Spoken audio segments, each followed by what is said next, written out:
Let me begin today's topic, the humanizing education through pedagogical approaches, which we will see how to go about it.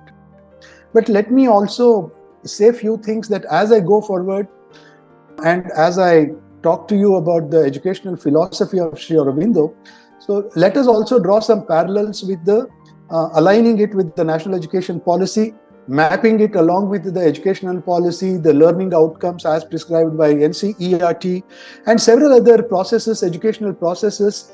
How can we implement it, or do we talk only about the educational philosophy of several people who have talked about it? I was a part of national education policy also from government of Karnataka, but unfortunately it has been not going forward. So we had a lot of responsible, and then we were preparing for bringing out the state curriculum framework based on the national curriculum framework on ECCE, and so let us go ahead with this basic. And today, because the topic is educational philosophy of Sri Aurobindo, or his views on education. Now, I would like to begin by drawing your attention to one of the profound statements done by Sri Aurobindo in Life Divine.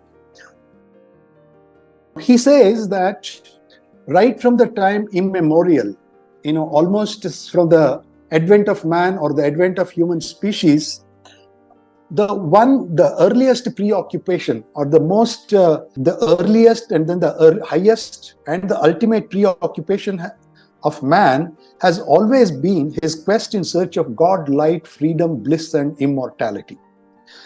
God, light, bliss, freedom, and immortality. Light here is knowledge. So even today, if you take any field, any domain, it falls under this huge umbrella of 5, macro umbrellas, we can say. All of them fall under, even the most advanced scientific research, what we talk about today, falls under these 5 umbrellas. So with that wonderful statement of Sri Aurobindo, even our education, what we are going to talk about, its implementation, the philosophy behind education, its implementation, even up to the level of drawing our day-to-day lesson plans in our classwork, will all fall under these 5 big umbrellas. At this point in time, I would also like to draw your attention or recall what Swami Vivekananda said about education. We should all remember there were several people or great men who contributed to the field of education. They talked about it, but it was the 2 people, Sri Aurobindo and Swami Vivekananda. Their contribution to the field of education is immense. I would say that Sri Aurobindo, unfortunately, we could not have Swami Vivekananda amongst us for a longer time, but Sri Aurobindo took forward Swami Vivekananda's his philosophy, because both of them, there were only 9 years difference. Swami Vivekananda was 9 years elder to Sri Aurobindo. Sri Aurobindo was born on 15th August 1872, whereas Swami Vivekananda was in 1863. That means 9 years he was older to Sri Aurobindo. But strikingly, both of their philosophies on education, exactly to the tune, almost to the extent of about 95 to 99%, they were same.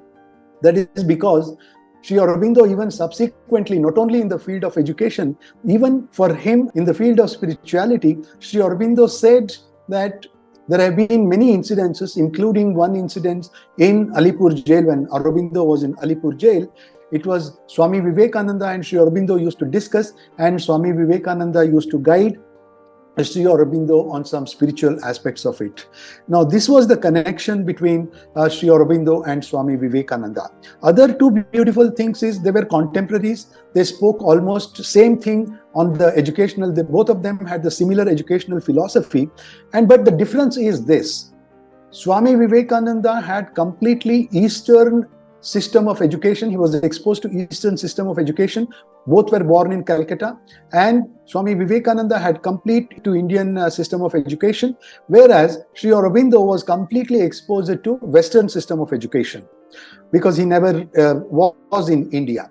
Then beauty is 1893, Sri Aurobindo, with the Western background, comes to India, and Swami Vivekananda, with the Eastern background, goes to US, and there is the famous his trip uplifting the Hinduism, philosophy of Hinduism, and upholding the Sanatana Dharma. That is what we have heard. We have all know about his contribution to the Hinduism and Sanatana Dharma on the Western lands.